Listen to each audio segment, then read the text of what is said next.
APTS Telugu news కి స్వాగతం. Bulletin లో హెడ్లైన్స్ చూద్దాం. లాభాలతో ప్రారంభమైన స్టాక్ మార్కెట్లు.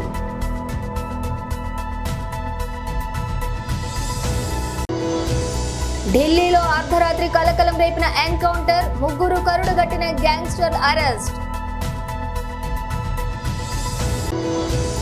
బీఆర్ఎస్ బీజేపీ పార్టీల నుండి పెద్ద ఎత్తున కాంగ్రెస్ పార్టీ ఇన్ఛార్జ్ పూజల హరికృష్ణ ఆధ్వర్యంలో చేరటం జరిగింది. ఈ రోజు విజయవాడలో 31,866 మందికి ఇళ్ల పట్టాలు పంపిణీ, సీఎం జగన్. ఈ రోజు విజయవాడలోని 31,866 మందికి ఇళ్ల పట్టాలు పంపిణీ చేశారు సీఎం జగన్. మంచి కార్యక్రమాలు జరిగిస్తూ ఈరోజు మీ అందరి చిక్కటి చిరునవ్వుల మధ్య ఈ కార్యక్రమాలు జరుగుతూ ఉన్నాయి. ఈరోజు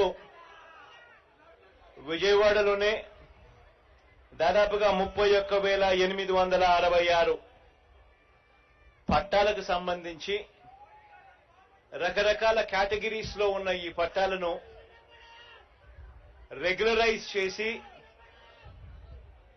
ప్రజలందరికీ కూడా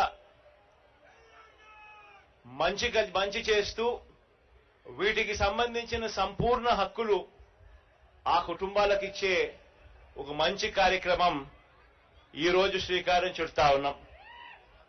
డీటెయిల్స్ చూస్తే దేశీయ స్టాక్ మార్కెట్లు మంగళవారం లాభాలతో ప్రారంభమయ్యి ఉదయం 9:30 గంటల ప్రాంతంలో సెన్సెక్స్ 113 పాయింట్ల లాభపడి 73,615 వద్ద, నిఫ్టీ 27 పాయింట్ల లాభంతో 22,360 వద్ద కొనసాగుతున్నాయి. సెన్సెక్స్ 30 సూచీలోని TCS, Tech Mahindra, Infosys, Maruti, Tata Motors, LNT, Bharti Airtel, అలాగే విశ్వో షేర్లు లాభాలతో ట్రేడ్ అవుతూ ఉన్నాయి. ITC, Bajaj Finance, HUL, JSW Steel, NTPC, SBI, Nestle India, UltraTech Cement, Power Grid షేర్లు నష్టాలలో ఉన్నాయి. ఇక రూపాయి మార్కం విలువ డాలర్తో పోలిస్తే 82.72 వద్ద ప్రారంభమైంది. నిన్న రాత్రి జరిగిన ఎన్కౌంటర్లో ఢిల్లీ పోలీసులు ముగ్గురు కరుడుగట్టిన గ్యాంగ్స్టర్లను అరెస్ట్ చేశారు. హాషిం ముఠాకు చెందినటువంటి ముగ్గురు సభ్యులు ఈ నెల 9న అర్బాజ్ అనే వ్యక్తిని కాల్చి చంపారు. నిందితుల కదలికలపై పక్కా సమాచారం అందుకున్నటువంటి పోలీసులు వారిని పట్టుకునేందుకు గత రాత్రి 1:30 సమయంలో ఈశాన్య ఢిల్లీలోని అంబేద్కర్ కాలేజీ సమీపానికి వెళ్లారు. వారిని గమనించిన గ్యాంగ్స్టర్లు కాల్పులకు తెగబడ్డారు. వెంటనే అప్రమత్తమైన పోలీసులు ఎదురుకాల్పులు ప్రారంభించారు. ఈ క్రమంలో దుండగుల కాళ్లకు గాయాలు కావడంతో కదలలేకపోయారు. వెంటనే వారిని పట్టుకున్న పోలీసులు ఆసుపత్రికి తరలించారు. ఈ ఘటనలో 2 పోలీసులు కూడా గాయపడినట్లుగా పోలీసులు ఉన్నతాధికారులు తెలియజేశారు. ముంబై ఎయిర్పోర్ట్ లో భారీగా బంగారం పట్టివేత. 2.52 కోట్ల విలువైన 4.40 కేజీల బంగారం, 10 ఐఫోన్లు సీజ్. లగేజ్ బ్యాగ్ హ్యాండ్లోని దాచి తరలించేందుకు ప్రయత్నం చేసిన 7 అరెస్టు. కేసు నమోదు చేసి దర్యాప్తు చేసిన కస్టమ్స్ అధికారులు. సిద్దిపేట రూరల్ మండలం వెంకటాపూర్ గ్రామంలోని బీఆర్ఎస్ బీజేపీ పార్టీల నుండి పెద్ద ఎత్తున సిద్దిపేట నియోజకవర్గం కాంగ్రెస్ పార్టీ ఇన్ఛార్జి పూజల హరికృష్ణ ఆధ్వర్యంలో చేరడం జరిగింది. వెంకటాపూర్ గ్రామంలోని మాజీ సర్పంచ్ రాజ్ మహమ్మద్, ఉప సర్పంచ్ ముత్యాల రామచంద్రారెడ్డి, పలువురు బీఆర్ఎస్ పార్టీ నుండి పెద్ద సంఖ్యలో చేరారు. అనంతరం కాంగ్రెస్ పార్టీ జెండా ఆవిష్కరించిన సిద్దిపేట నియోజకవర్గం ఇన్ఛార్జ్ పూజల హరికృష్ణ. సిద్దిపేట నియోజకవర్గం కాంగ్రెస్ పార్టీ ఇన్ఛార్జి పూజల హరికృష్ణ మాట్లాడుతూ రేవంత్ రెడ్డి నాయకత్వంలోని రాష్ట్రంలో అధికారంలోకి వచ్చిన తర్వాత ఎక్కడ చూసినా చేరికల సంవత్సరాల బీఆర్ఎస్ రాష్ట్ర ప్రజలందరూ కూడా కాంగ్రెస్ పార్టీని అధికారం తీసుకురావడం కోసం జరిగింది. కాంగ్రెస్ పార్టీ అధికారంలోకి రాగానే మన ముఖ్యమంత్రి రేవంత్ రెడ్డి చెప్పినటువంటి విధంగా 6 గ్యారెంటీలు అమలు చేస్తామని కంకణబద్దులై పనిచేస్తున్నామన్నారు. ఈ కార్యక్రమంలోని గుర్రం అంజురెడ్డి, మహిపాల్ రెడ్డి, రాములమ్మ, వెంకటన్న, పద్మారెడ్డి, గ్రామ శాఖ అధ్యక్షులు పద్మారెడ్డి, పూజారాజు, శ్రీనివాస్ రెడ్డి, తోర్నాల నరహరి తదితరులు పాల్గొన్నారు.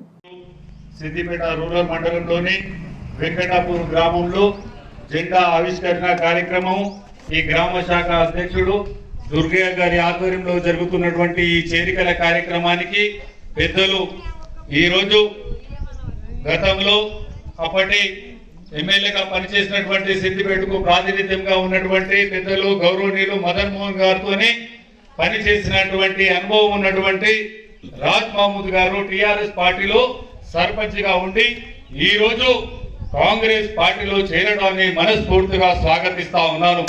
అలాగే టిఆర్ఎస్ పార్టీలో ఉప సర్పంచ్ గా ఉన్నటువంటి పెద్దలు గౌరవనీయులు రామచంద్ర రెడ్డి అన్నగారిని కూడా కాంగ్రెస్ పార్టీలో గౌరవంగా మనస్ఫూర్తిగా స్వాగతిస్తా ఉన్నాను. అలాగే వార్డు మెంబర్ శ్రీకాంత్ గారిని మనస్ఫూర్తిగా స్వాగతిస్తా ఉన్నాను. తనతో పాటు వచ్చినటువంటి మహిళా సోదరులు గాని యువకులు గాని అందరినీ కాంగ్రెస్ పార్టీలో స్వాగతిస్తా ఉన్నాను. ఈ కార్యక్రమంలో భాగస్వాములైనటువంటి మా మండల నాయకులు గుర్ర మంజిరెడ్డి గారు, రాములు గారు, అలాగే పెద్దలు గౌరవనీయులు ఇంద్రసేనారెడ్డి గారు, పెద్దలు గౌరవనీయులు సత్యరెడ్డి గారు, ఎల్లయ్య గారు, కృష్ణ గారు, ప్రతి ఒక్కటి ఆనంద్ గారు, మా రాములు గారు, మా మల్లన్న గారు, అలాగే మా మైపాల్ రెడ్డి గారు, నరహరి గారు, మహేందర్ రెడ్డి గారు, మా ఎల్లన్న గారు, ప్రతి ఒక్కరికి పేరు పేరున నమస్సుమాంజలు తెలియజేస్తూ ఇది ఒక ఆరంభం మాత్రమే. సిద్దిపేటలో గతంలో నేను ఎన్నికల్లో పోరాడి ఎమ్మెల్యేగా పోటీ చేసేటప్పుడు ఇంటింటికి తిరిగిన, గడప గడపకు తిరిగి నేను ఓటు అడగడం జరిగింది. అమ్మా, మనకు అభివృద్ధి కావాలన్నా, మంచి రోజులు రావాలన్నా, మన ఊరు బాగుపడాలన్నా, పిల్లలకు ఉద్యోగాలు కావాలన్నా, పింఛన్లు రావాలన్నా, రైతు రుణమాఫీ కావాలన్నా, 24 గంటల కరెంటు రావాలన్నా, ఏ ఒక్కటి కావాలన్నా అది కాంగ్రెస్ పార్టీతోనే సాధ్యమని నేను ఎన్నికల ప్రచారంలో చేయడం జరిగింది. ఎన్నికలు ముగిసిన తర్వాత రేవంత్ రెడ్డి గారు ఎన్నికల హామీల్లో ఏ సభకి వెళ్ళినా 6 పథకాలు, 6 గ్యారంటీ హామీలను ప్రజలను ఉద్దేశించి మాట్లాడడం జరిగింది. మేము అధికారంలోకి వచ్చిన తర్వాత 6 పథకాలను అమలు చేస్తామని చెప్పిర్రు. కానీ అప్పటి ప్రభుత్వం టిఆర్ఎస్ ప్రభుత్వం, ఆడ కేసీఆర్, ఈడ హరీష్ రావు, ఆడ కేటీఆర్, అక్కడ బిడ్డ కవితమ్మ తప్పుడు ప్రచారాలు చేస్తారు. కాంగ్రెస్ వాళ్ళు వాళ్ళ మాటలు నమ్మొద్దని ప్రజలకు ఎన్ని చెప్పినా ప్రజలు విసిగిపోయి ఉన్నారు. ఈ టిఆర్ఎస్ పాలనలో కాంగ్రెస్ పార్టీ మీద నమ్మకం ఉంచి, సోనియమ్మ మీద నమ్మకం ఉంచి, ఇందిరమ్మ పార్టీ మీద నమ్మకం ఉంచి రేవంత్ రెడ్డి గారిని ముఖ్యమంత్రి గద్దె మీద కూర్చోబెట్టినటువంటి మీ అందరికీ శిరస్సు వంచి నమస్సుమాంజలు తెలియజేస్తున్నాం తల్లి. ఈ రోజు మళ్ళీ ఎన్నికలు వచ్చినా మీ ఊరికి రాలేదు. నేను ఒకటే చెప్పిన, ఎన్నికల్లో ఓడినా గెలిచినా మీ మధ్యలో ఉంటా, సిద్దిపేటలో ఉంటా. నేను ఇక్కడ క్యాంపు కార్యాలయం కట్టి ఓడిపోయిన తెల్లారి నుంచి ప్రజలకు అందుబాటులో ఉన్నా. ఏ కష్టం వచ్చినా, ఏ నష్టం వచ్చినా నేను ప్రజలకు అందుబాటులో ఉండి సేవ చేస్తా అన్నా. అదే ప్రక్రియలో రోజు ఆఫీస్ లో కూర్చొని ఎంతో మందికి సేవ చేసుకుంటా కూర్చుంటా. ఈ రోజు మన గ్రామం అభివృద్ధి చెందాలంటే అక్కడ రాష్ట్రంలో కాంగ్రెస్ పార్టీ ఉంది. ఇక్కడ మన దగ్గర కూడా ఊరు డెవలప్ కావాలి. మా రాజ్భవన్ అన్న వచ్చిండు, తర్వాత కృష్ణ వచ్చిండు, దుర్గన్న వచ్చిండు, శ్రీకాంత్ వచ్చిండు, ఎంతో మంది చెప్పారు. మా ఊర్లో ఎన్నో కార్యక్రమాలు పెండింగ్ ఉన్నాయి. ఆడ ఫంక్షన్ హాల్ పెండింగ్ ఉంది, ఇంకో భవనం లేదు, రోడ్డు లేదు, మోరీలు లేవు, స్కూల్ భవనానికి గోడలు లేవు, బోర్లు లేవు అని చెప్తా ఉన్నారు. ఈ అభివృద్ధి జరగాలంటే అది కేవలం కాంగ్రెస్ పార్టీతోనే జరుగుతుందనే నమ్మకంతో ఈ రోజు ఇంత పెద్ద ఎత్తున పెద్ద మనుషులు కాంగ్రెస్ పార్టీలో చేరడం జరిగింది. వాళ్ళ నమ్మకాన్ని మంచిర్యాల జిల్లా మందమరి పట్టణంలో మంగళవారం రోజున కాంగ్రెస్ నాయకులు నామని ముత్తయ్య, కాసర్ల శ్రీను ఆహ్వానం మేరకు దీపక్ నగర్ 16వ వార్డుకు విచ్చేసినటువంటి మున్సిపల్ కమిషనర్ వెంకటేశ్వర్లు పోచమ్మగుడి ఆలయాన్ని సందర్శించారు. అలాగే బస్తీ వాసులు ఇచ్చినటువంటి వార్డు సమస్యల వినతి పత్రాన్ని స్వీకరించి ఒక్కసారిగా సమస్యలను చూసినటువంటి తర్వాత పరిష్కరిస్తామని మున్సిపల్ కమిషనర్ బస్తీ వాసులకు హామీ ఇవ్వడం జరిగింది. దీపక్ నగర్ 16వ డివిజన్ బస్తీ ముఖ్య నాయకులకు అందరికీ, ఇక్కడికి వచ్చిన వాళ్ళందరికీ నా యొక్క నమస్కారం తెలియజేస్తున్నాను. ఈ యొక్క సమస్యలు మరి చాలా బాధాకరంగానే ఉన్నట్టున్నాయి. ఇక్కడ డ్రైన్స్ కానీ, తర్వాత ఏది రింగ్ రోడ్స్ వేయడం గురించి కానీ, ఇక్కడ స్లాబ్ కలర్స్ కూడా బాగలేదని ఇప్పుడే నా దృష్టికి వచ్చింది. నేను వీలైనంత త్వరగా ఈ యొక్క సమస్యలను మరి తిరిగి ఒకసారి చూసినాక నేను పరిష్కరిస్తానని మీకు సవినయంగా మనవి చేస్తున్నాను. చిత్తూరు జిల్లా గంగాధర నెల్లూరు నియోజకవర్గం కార్వేటి నగర మండల కేంద్రంలోని ఎన్నికల కవాతు. రాబో ఎన్నికల నేపథ్యంలో శాంతి భద్రతలకు విఘాతం కలగనివ్వకుండా Nagari DSP KN Murthy, CI Satyababu ఆధ్వర్యంలో ఎస్ఎస్బి కమాండెంట్ దీపంకర్ బర్మా వారి టీం సహస్ర సీమాబల్ వారితోటి కలిసి SI Venkatakrishna trainee, DSP Praveen కుమార్లు కవాతు నిర్వహించారు.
చిత్తూరు ఎస్పీ గారైనటువంటి జాషువా గారి ఆదేశాల మేరకు మన జిల్లాలో సమస్యాత్మకమైనటువంటి మండలాలలో గ్రామాల్లో ఈ యొక్క సెంట్రల్ పారామిలిటరీ బలగాల చేత ఫ్లాగ్ మార్చ్ చేయించడం జరుగుతూ ఉంది. ఎందుకంటే రాబోయే ఎలక్షన్ దృష్టిలో పెట్టుకొని గ్రామాలలో ఎక్కడ కూడా అవాంఛనీయ సంఘటనలు జరగకుండా తీసుకునే చర్యలో భాగంగా ఈరోజు ఫ్లాగ్ మార్చ్ నిర్వహించడం జరిగింది. ప్రజలకు మేము ఈ సందర్భం కోరేది ఒకటే, మీకు ఓటు నచ్చిన నాయకుడికి పార్టీకి వేసుకోండి. అనవసరమైన వివాదాలు పెట్టుకోకుండా మీ యొక్క విలువైన ఓటును ఉపయోగించవలసిందిగా కోరుతున్నాను. ఆ తర్వాత ఎలాంటి పరిస్థితులు కూడా ఈ ఎలక్షన్ టైంలో వివాదాల్లో ఎదుర్కొంటే ఖచ్చితంగా షీట్లు ఓపెన్ చేస్తాము. మీకు లీగల్గా చాలా సమస్యలు వచ్చే అవకాశం ఉంటుంది కాబట్టి ప్రశాంతమైన వాతావరణంలో ఓట్లు వేయవలసిందిగా కోరుతున్నాను. Thank you. వెనుకొండలోని కారంపొడి రోడ్డులో గల బ్రహ్మనాయుడు కళ్యాణ మండపం నందు నవరత్నాలు పేదలందరికీ ఇళ్లు రిజిస్ట్రేషన్ పట్టాల పంపిణీ కార్యక్రమంలో శాసనసభ్యులు శ్రీ బుల్లా బ్రహ్మనాయుడు ముఖ్య అతిథిగా పాల్గొన్నారు. జగనన్న కాలనీ ద్వారా లబ్ధి పొందిన ఇళ్ల స్థలాలను రిజిస్ట్రేషన్ చేసిన పత్రాలను లబ్ధిదారులైన మహిళలకు హక్కు పట్టాలను పంపిణీ చేశారు. ఈ సందర్భంగా వారు మాట్లాడుతూ మహిళలకు పెద్దపీట వేసి వారికి తగిన గౌరవ మర్యాదలు ఇస్తున్న ప్రభుత్వం వైఎస్ఆర్ కాంగ్రెస్ పార్టీ ప్రభుత్వం అని అన్నారు. గౌరవ ముఖ్యమంత్రి వర్యులు శ్రీ వైఎస్ జగన్మోహన్ రెడ్డి అని అన్నారు. మహిళలు అన్ని రంగాల్లో అభివృద్ధి చెందాలని, వారి సొంత ఇంటి కలను నెరవేర్చాలని ముఖ్యమంత్రి వైఎస్ జగన్మోహన్ రెడ్డి ఇళ్ల స్థలంను వారి పేరు మీద ఇస్తూ ఆ స్థలాన్ని రిజిస్ట్రేషన్ చేసి ఇస్తూ ఉందని తెలిపారు. వారు గృహ నిర్మాణానికి కూడా ప్రభుత్వం తరపున సహాయ సహకారాలు అందిస్తున్నామని తెలిపారు. జగనన్న ఈ రాష్ట్రంలో ప్రతి ఒక్కరు కూడా తన ఆడపడుచులుగానే భావిస్తానని తెలిపారు.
ఒకవైపు మా అక్కలు కూడా ఉన్నారు.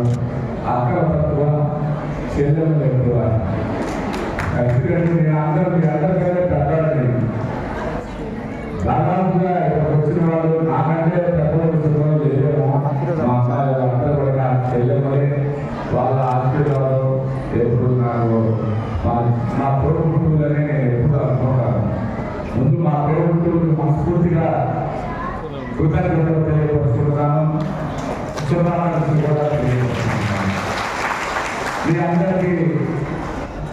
మీరందరూ ఒక ఇంటి యజమానైనందుకు మీ అన్నగా నేను ఎంతగానో సంతోషిస్తున్నాను. మీరందరూ అందుకే శుభాకాంక్షలు తెలియపరుచుకుంటున్నాను. నిజంగా మీ అందరూ కూడా గతంలో ఎప్పుడు ఏ ప్రభుత్వం వచ్చినా ఆడవాళ్ళకి గౌరవంగా ఆడవాళ్ళకి ఆస్తిని ఇచ్చినటువంటి ప్రభుత్వం, ఆస్తిని ఇచ్చినటువంటి ప్రభుత్వం, బ్యాంక్ అకౌంట్ ఓపెన్ చేసినటువంటి ప్రభుత్వం, డైరెక్ట్ గా అకౌంట్ లో జమ చేసిన ప్రభుత్వం ఈనాడు గౌరవ ముఖ్యమంత్రి జగన్మోహన్ రెడ్డి గారిని మీ అందరికీ కూడా ఈ సందర్భంగా తెలియజేస్తున్నాను. ఎవరు ఏమనుకున్నా, ఎక్కడున్నా ఒకరు తప్పట్లో ఉండకపోయినా వారు అంతరాత్మ సాక్షి కలిగితే ఈ రోజు జగన్మోహన్ రెడ్డి గారు ఆడవాళ్ళకి అన్ని విధాల బ్యాంక్ అకౌంట్స్ ఓపెన్ చేసి ఆ సందర్భంలో 25,000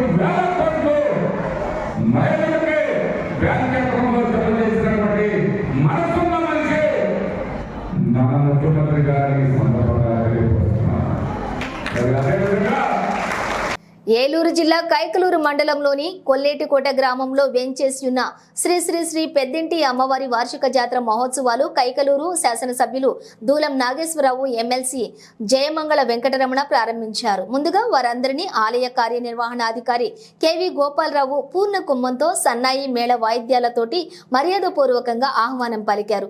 అదేవిధంగా పూజా కార్యక్రమాలు ఆలయ అర్చకులచే జరిపించి పూలదండలలోని పట్టు వస్త్రాలతోటి సత్కరించారు. ఆశీర్వచనం అందించారు. తీర్థ ప్రసాదాలను ఆలయ కార్యనిర్వహణాధికారి కెవి గోపాలరావు అందించారు. అలాగే అనంతరం పలువురు భక్తులు, ఎమ్మెల్యే కుమారుడు దూలం వీరశ్యామ్ పనికుమార్ దంపతులు, కైకలూరు ఎంపీపీ అడవి వెంకట కృష్ణమోహన్, జెడ్పీటీసీ కూరెళ్ల బేబీ, పలువురు నేతలు, ప్రముఖులు అమ్మవారిని దర్శించుకుని ప్రత్యేక పూజలు నిర్వహించుకుని తీర్థ ప్రసాదాలను స్వీకరించారు.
గోదావరి జిల్లా దేవరపల్లిలో ఎండీఓ ఆఫీస్ వద్ద ఇళ్ల పట్టాల పంపిణీ, వైఎస్ఆర్ చేయిత రుణాల పంపిణీ కార్యక్రమం సోమవారం జరిగింది.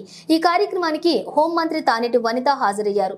హోంమంత్రి మాట్లాడుతూ రాష్ట్రంలో జగనన్న పరిపాలనలోని పేదలకు సంక్షేమ పథకాలు అమలు కోసం ఎంతో కృషి చేస్తున్నారని, ప్రతి పేదవారి అవసరాలు గుర్తించి ఆసరా, డ్వాక్రా, రుణమాఫీ, అమ్మఒడి తదితర పథకాలు అమలు చేస్తున్నారని, 2014లో గత ప్రభుత్వంలో అమలు కాని పథకాలు 2019లో జగనన్న ప్రభుత్వం అమలు చేస్తోందని ప్రజలందరూ గుర్తించి 2024 ఎన్నికల్లో మళ్లీ వైఎస్ఆర్సీపీని గెలిపించాలని హోంమంత్రి అన్నారు. అనంతరం 3,909 మంది లబ్ధిదారులకు చేయిత పథకం కింద 7,33,00,000 రూపాయల చెక్కును 4వ విడత జమగా హోంమంత్రి విడుదల చేశారు. అయితే ఈ కార్యక్రమంలోని రాజమండ్రి పార్లమెంటు ఎంపీ అభ్యర్థి డాక్టర్ గూడూరు శ్రీనివాస్, ఎంపీపీ కుప్పాల దుర్గారావు, మండల పార్టీ అధ్యక్షులు Kuchipudi Satish, AMC chairman Gannamani Janardhan Rao, YSRCP party నాయకులు, ప్రభుత్వ సిబ్బంది, డ్వాక్రా సంఘాల మహిళలు తదితరులు పాల్గొన్నారు. నాయుడు గారికి అనుభవం ఉంది, ఆయనే ముఖ్యమంత్రిగా ఉండాలని ప్రచారం చేశారు.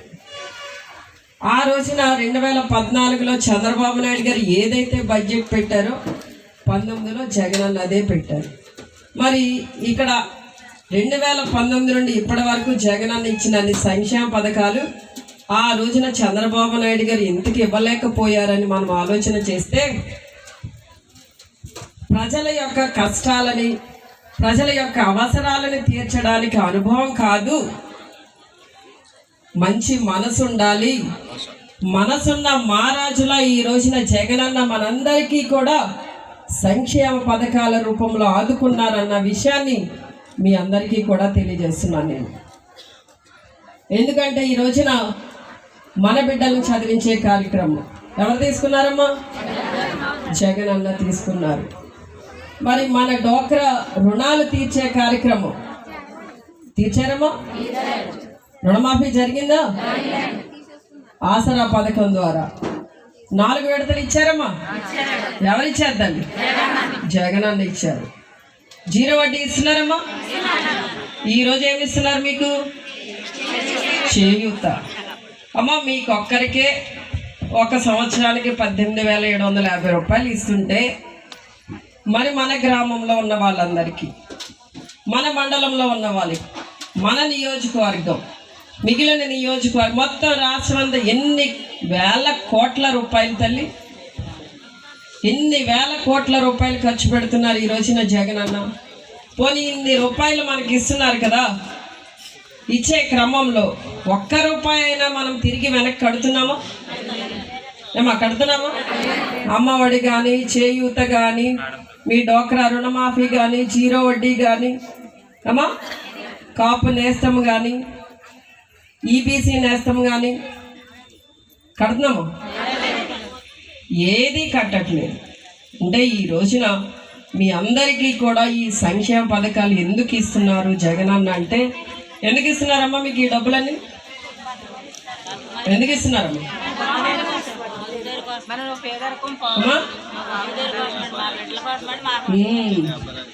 మీరంతా కూడా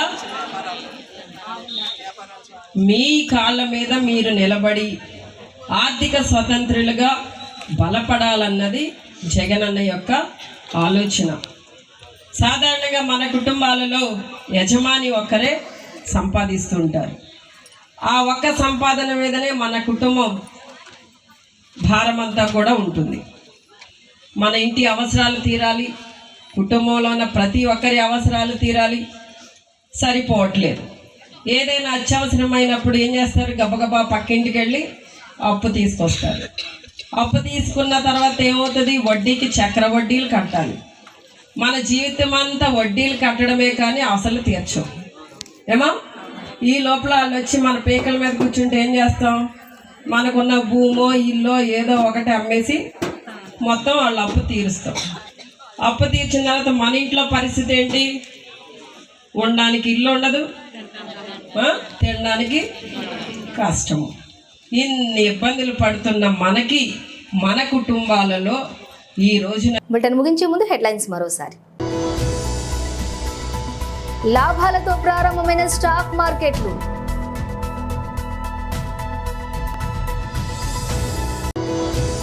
ఢిల్లీలో అర్ధరాత్రి కలకలం రేపిన ఎన్కౌంటర్, 3 కరుడుగట్టిన గ్యాంగ్స్టర్ అరెస్ట్.